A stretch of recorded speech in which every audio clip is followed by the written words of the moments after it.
Welcome to Biztech's Jobs and Career Show. Now, this show we bring HR experts and industry leaders to give you insights into the job market across the region. Who's hiring, who's not, what are the skill sets are in demand, how do you stand out from other candidates, and also what sort of solutions are out there to help you as a company hire better. Now, today, our guests are Jay Huang, co-founder and CEO of Pulsifi, and Peter Yoong, founder of Pulsifi. Pulsifi is a HR technology company whose solutions use predictive analytics and AI to drive organizations' talent acquisition and management strategies.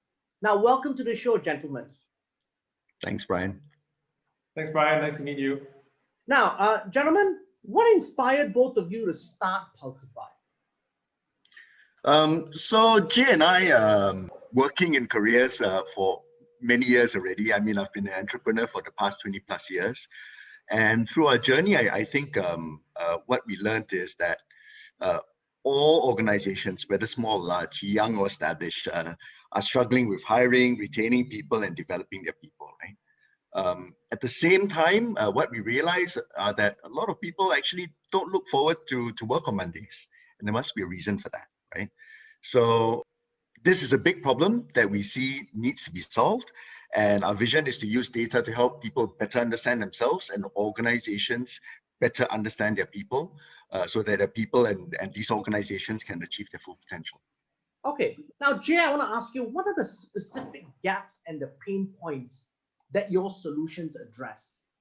So coming about it from an organization perspective, putting ourselves in the shoes of a business leader or let's say HR person, generally you're looking to solve a similar problem, which is how do we hire better and faster, for example, and how do we help to motivate and develop the people that we already have. When we dive into this hire better and faster, you realize a common problem is that some organizations are dealing with a lot of candidates who come in, who apply, a lot of applicants, and for each one, there could be multiple data points that they need to look into. For example, we look at resumes. Some organizations make candidates go through personality tests or even video interviews nowadays with a lot of remote hiring. So number one is just going through all that volume, and number two actually is to make a good decision out of that volume. Because as we all know, humans actually aren't that great in dealing with too much data. So when we give them, hundreds, thousands, or even 10,000 candidates to deal with, it just all crumbles. So that's really one big pain. The other one is about employees. We find that many organizations struggle to actually help each individual realize their potential. And I think that is because each person has a very different profile in terms of strengths and development areas. And actually takes a lot of bandwidth and focus to help somebody get there because each person's development path is different. So the question then is, how do we actually use data to make all that scalable such that we don't need human to manually, one by one, do talent management and help each person realize where they should be. So I would say for organizations, really it boils down to people, and it's really end-to-end thing from when before they're hired to when they start and then to throughout the time they're in the organization. Okay, to address those pain points and gaps, tell us a little bit about your products and services. Right, sure, let me take that. So our main offering is called a People Data Platform. It may not sound familiar to you because actually it's not a common word used in the industry, but it's something that we came up with and we believe we're pioneers in. What does People Data Platform do? The end goal really is to address what I said earlier before, which is how do you help companies hire better and faster and make sharper decisions to help to motivate and develop their people. And when I say all these things, what I mean is, for example, we help organizations to hire 90% right most of the time. We help them to be able to predict that, okay, 80-90% of the time I get it right in terms of predicting specific attitudes and behaviors at the workplace, whether people perform, and also in terms of identifying things like high potential and culture fit. Now, how do we do that? The platform does a few things. I think the first one really is about unifying various kinds of people data. And by people data, I mean resumes. There could be various kinds of psychometric assessments, video interviews, employee records. We provide assessments as well to gather this information, but more importantly, provide an agnostic platform for organizations to put all this data in one place, because in most organizations today, they're all over the place. The second thing is about using all the data to power predictive models.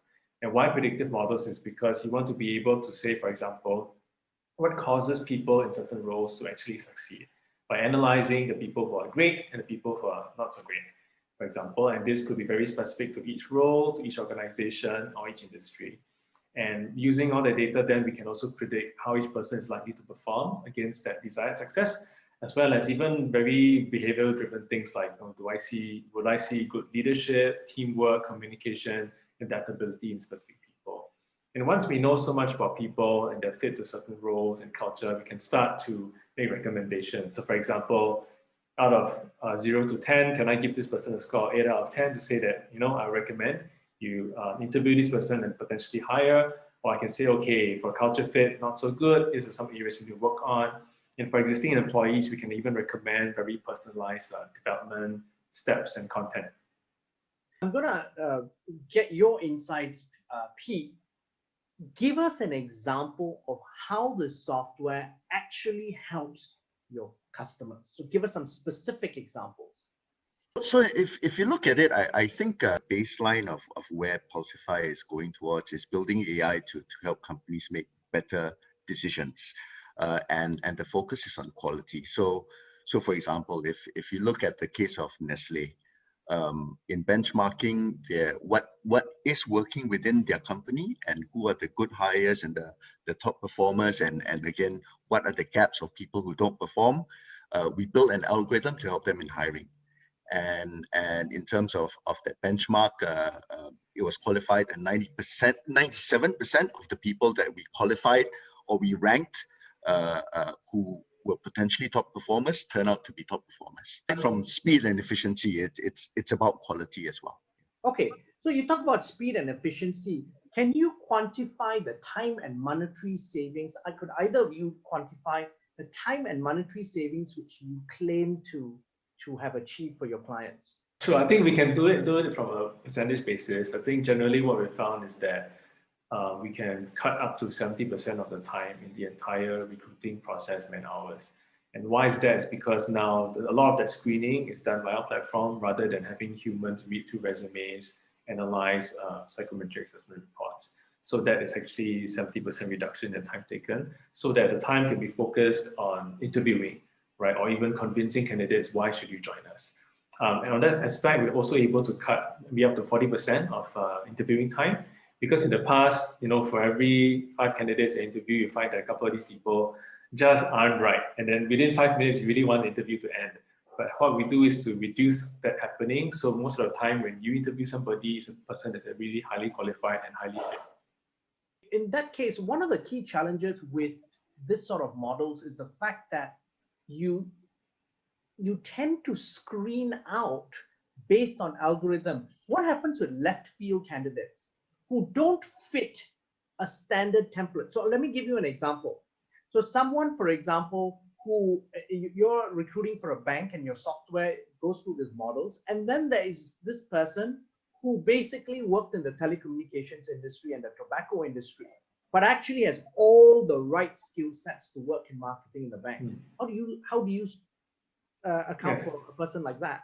Thanks for asking this question, Brian, because actually it's really important to talk about this, which is why we are different. And I think number one is about how we want to holistically understand each person, not just skills, but also soft traits, like you mentioned, a lot of it related to personality, to their values. So we really look at the whole picture to be able to come up with a recommendation. And if, in the old way, if you only looked at what a person did before, sales in the bank, obviously this person wouldn't have cut it. But because we look at all the soft skills that come to the table, we can say that, hey, actually, this person has a lot of what you need, even though the person didn't work in the bank. So maybe they don't get the highest score ever, because compared to somebody who's working in the bank and has all those skills, a lot better, but this person could come in as a close second.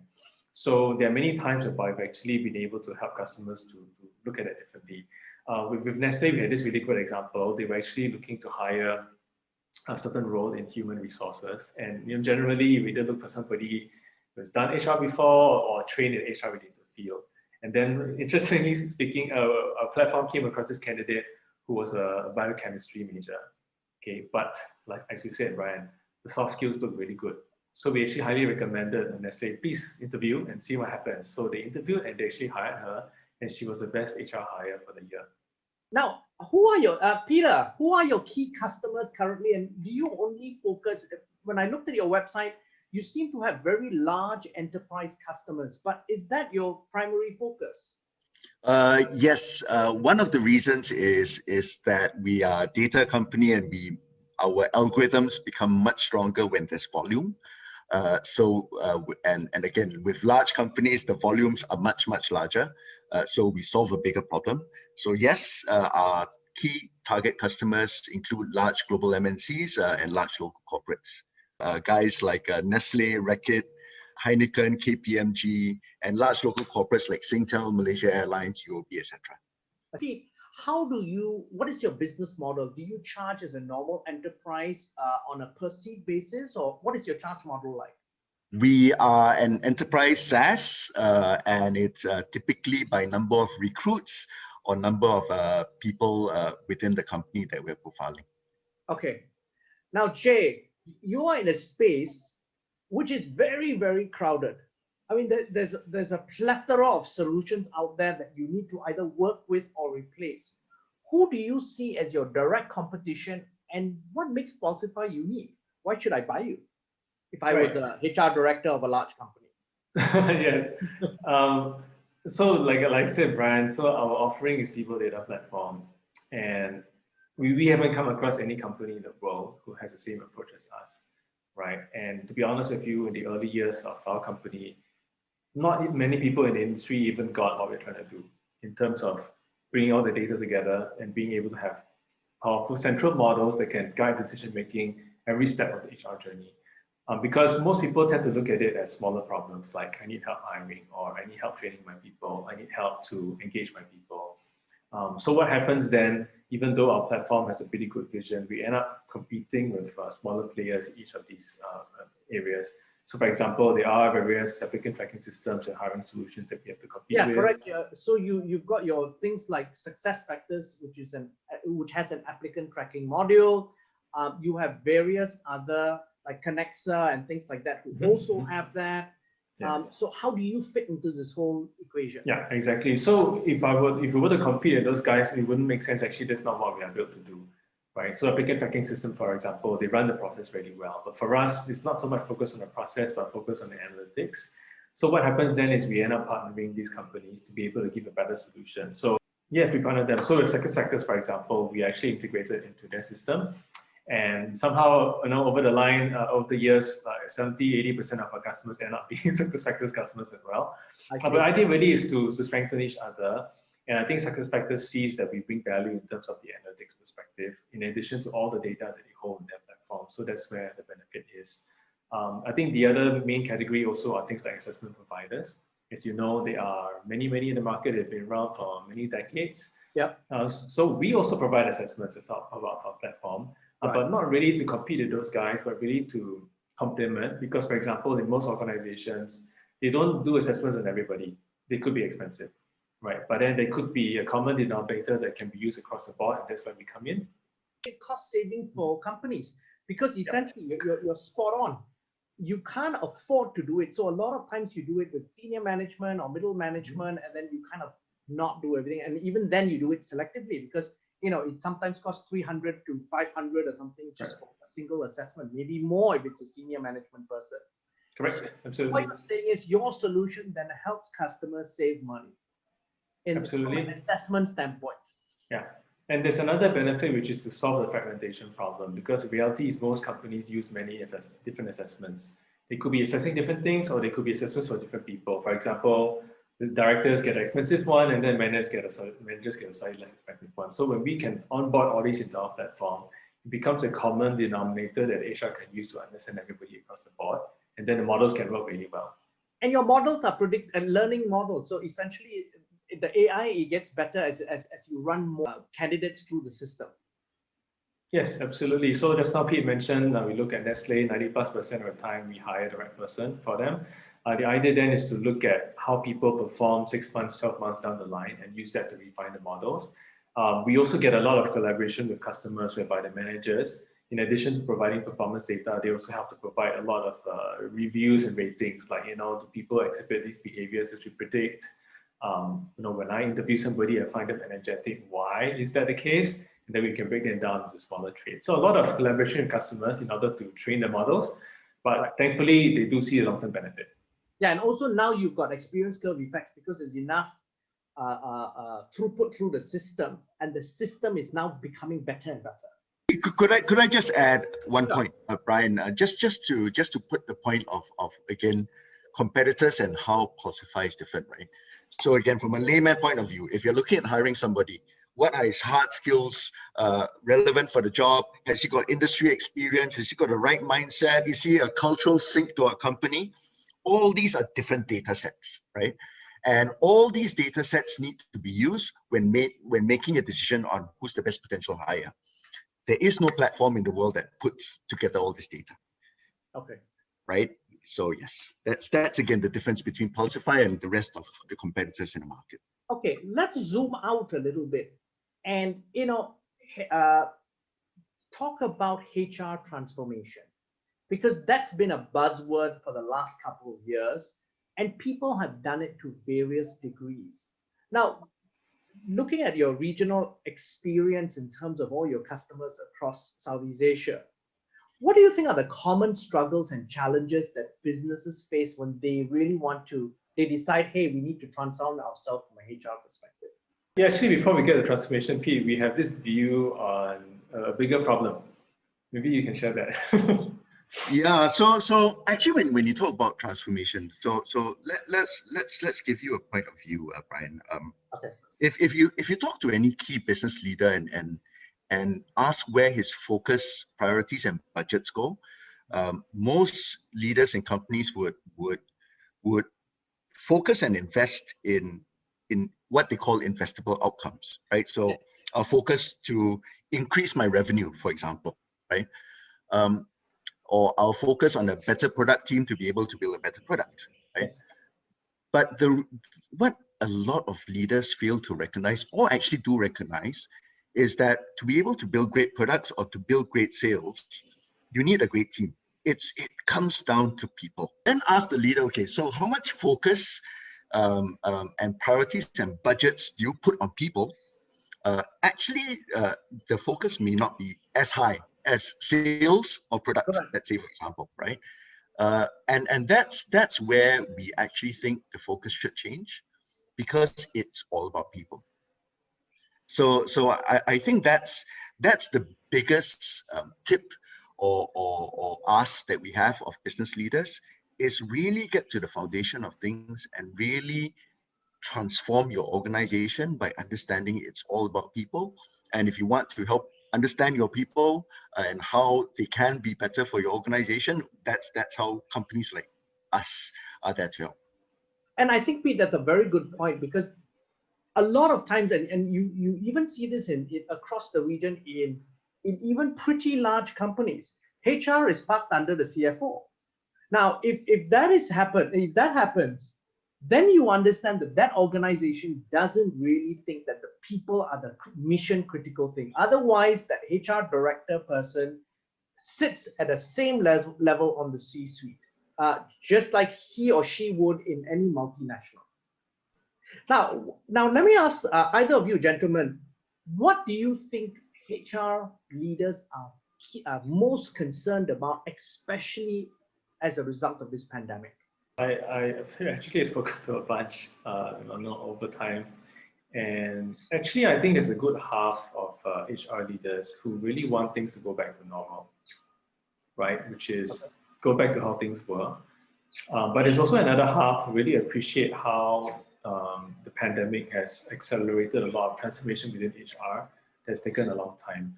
So very basic things like working from home, remote, things like that are really, they've been there for a long time but not really embraced, and now people realize how powerful that is, right? Even though unfortunately it's been enforced because of the pandemic. But a lot of that also then comes down to using more digital tools and being more data driven. And with that data, we can make a lot better decisions. And back to the conversation about transformation, it's not an overnight exercise. I think a lot of it is about helping people to get better in areas they need to get better, and also sometimes refreshing the blood within the organization. And a lot of that is difficult to do at scale if we didn't drive it with data, if we only did it with gut feel and manual decisions. So I think this other half of HR people are really excited about the promise of that. And unfortunately, I think as an industry, because it's half-half, we're not going to see everything move really forward. There'll be some organizations who move a lot faster than others, but I think this is an opportunity.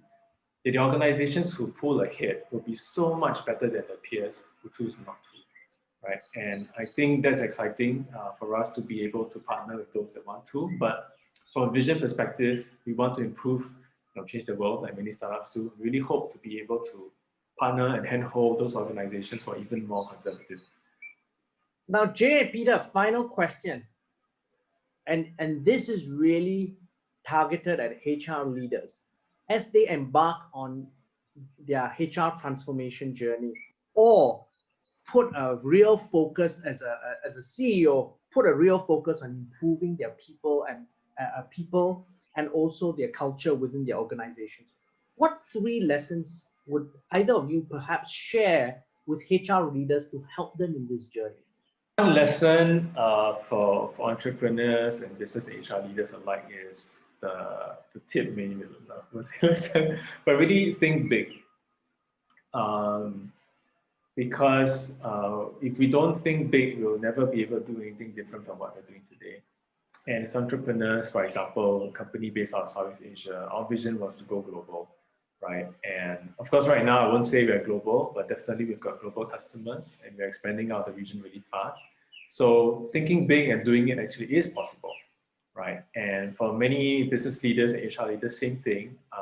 They could be starting their journey with a lot of existing mechanism or baggage even, right? But without that ambition, I think a lot of it is not possible. But I think the good balance there is for many organizations, they do have a support system to achieve a lot of that a lot easier than, let's say, a startup like us who's got to build everything from scratch.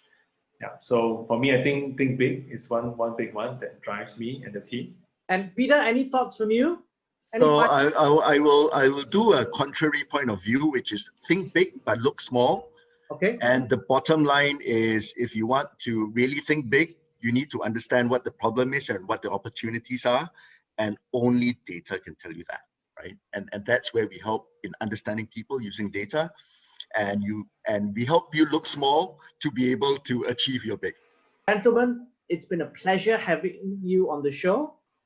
Thank you so much, Brian. It was an honor and pleasure. We've been speaking to Jay Huang, co-founder and CEO of Pulsifi, and Pete Yoong, the founder of Pulsifi, on Biztech's Jobs and Careers show. I'm Brian Fernandez.